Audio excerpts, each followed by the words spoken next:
नमस्कार. जय जय श्री स्वामी समर्थ. मुलांचे अतिलाड केल्याने काय होते? चला तर मग पाहूया. सगळ्यात आधी आपण कारण जाणून घेऊया की लहान मुलं जसजशी मोठी होत जातात तसतशी ती आपल्या आईवडिलांचं ऐकत का नाही? ज्या पालकांकडून हे ऐकायला मिळते त्याच पालकांनी मुलांना खरं तर लहानपणी डोक्यावर चढवलेले असते. मग ती मुलं मोठी झाल्यावर कसे ऐकतील? जर तुमच्या मुलांना अति राग येत असेल आणि ते रागाच्या भरात चार चौघात जर तुम्हाला शिव्या द्यायला किंवा कानाखाली मारायला सुद्धा मागे पुढे पाहत नसतील तर समजायचं हे अति लाडाचे परिणाम आहेत जे आज समोर येत आहे. त्यामुळे पालकांचा मुलावर धाक असावा इतकाही नसावा की त्यांच्या मनात द्वेष निर्माण होईल. आईवडिलांनी डोळे जरी काढले तरी मुलं शांत झाली पाहिजे, म्हणजेच लाडाबरोबर कुठंतरी त्यांच्या मनात तुमचा धाक असावा. पहिल्यांदा मुलांची मानसिकता जाणून घ्या. मुलांसमोर पालकांचं वागणं, आचारविचार चांगले हवे. त्यांनी स्वतःवर आधी नियंत्रण करायला शिकायला हवं. मुलांसमोर अपशब्द वापरू नये किंवा शिवीगाळ करू नये. बऱ्याचदा मुलांसमोर वादविवाद, भांडणं, नातेवाईक, शेजारी, अन्य माणसांविषयी वाईट बोललं जातं. नकळतपणे मुलं ते आत्मसात करतात. त्यामुळे पालकांनी या गोष्टी कटाक्षाने पाळाव्यात. आपल्या मुलांची कोणाशी तुलना करू नये. मागितलेली प्रत्येक गोष्ट लगेच पुरवू नये.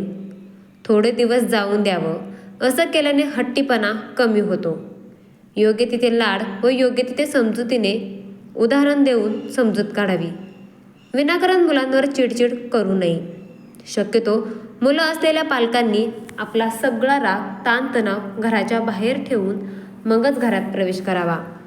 मुलांवर योग्य संस्कार करावे.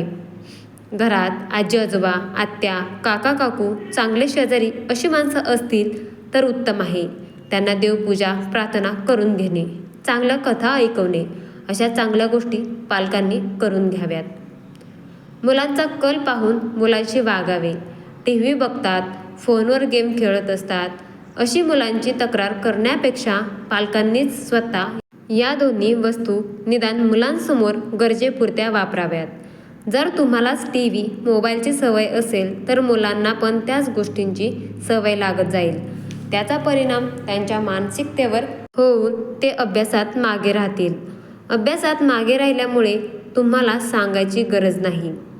हल्ली पालकांमध्ये आणि मुलांमध्ये काय होतं ते? मुलं म्हणजे मातीचा गोळा. तुम्ही आकार द्याल तसा तो घडत जाईल. पालकांनी आपल्या इच्छा आपल्या मुलांवर लादायला नको. मुलाने कोणता खेळ खेळावा, शिकताना कोणत्या माध्यमात शिकावे, मुलांनी कोणत्या इतर ॲक्टिव्हिटीजमध्ये भाग घ्यावा की नाही, 10वी नंतर विज्ञान घ्यावे की कसे, 12वी नंतर मेडिकलला जायचे की इंजिनिअरिंगला, अशा अनादी अनंत गोष्टी आपण मुलांवर त्यांच्या आवडीनिवडी लक्षात न घेता त्यांच्यावर चक्क लादत असतो. बरेचदा मुलांचा कल वेगळ्याच गोष्टींकडे असतो आणि आपली इच्छा नेमकी त्या विपरीत असल्याने आपण आपलीच इच्छा बरोबर असल्याचं मुलांवर बिंबवतो. हे पूर्णपणे चुकीचं आहे. त्यांची आवड समजूनच त्यांच्या भविष्याचा विचार करावा. हे मान्यच आहे की मुलांना लहानपणी काही कळत नसतं आणि आईवडील म्हणून आपणच त्यांना मार्गदर्शन करणं गरजेचं असतं.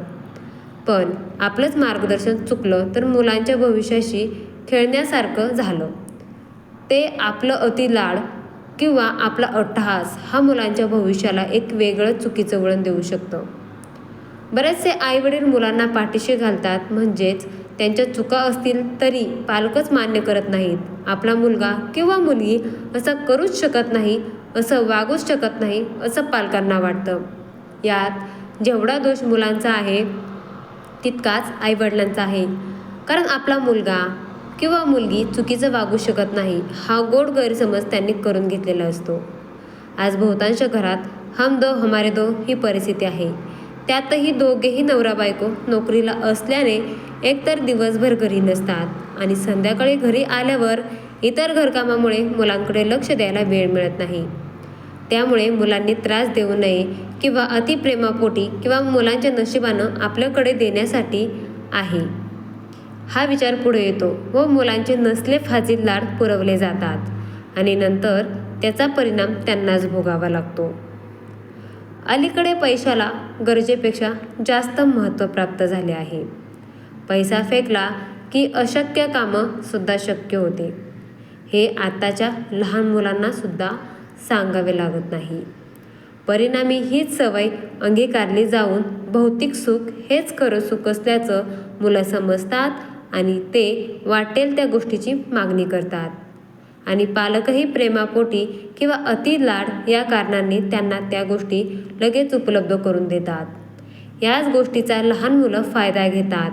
त्यांना सगळं कळतं, त्यांना तुमची पडती बाजू माहीत झालेली असते. नंतर पुढं प्रत्येक वेळेस त्यांच्या म्हणण्याप्रमाणे वागावं लागतं, कारण सवय तर तुम्हीच लावली ना. त्याचा परिणाम भविष्यात दिसून येतो. तेच मुलं मोठी झाली की तुम्हाला प्रश्न करतात की मला असं का बनवलं, माझा अति लाड का केला, मला कळत नव्हतं पण तुम्हाला तरी समजत होती ना. आज मी या धावत्या जगाच्या स्पर्धेत मागे राहिलो आहे, हे फक्त तुमच्यामुळे.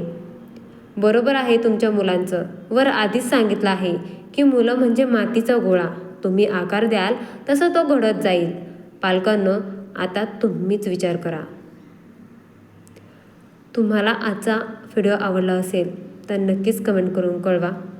आपल्या चॅनलला सबस्क्राईब करा. व्हिडिओ आवडला असेल तर लाईक, शेअर आणि चॅनलला सबस्क्राईब देखील करा. धन्यवाद. जय जय श्री स्वामी समर्थ.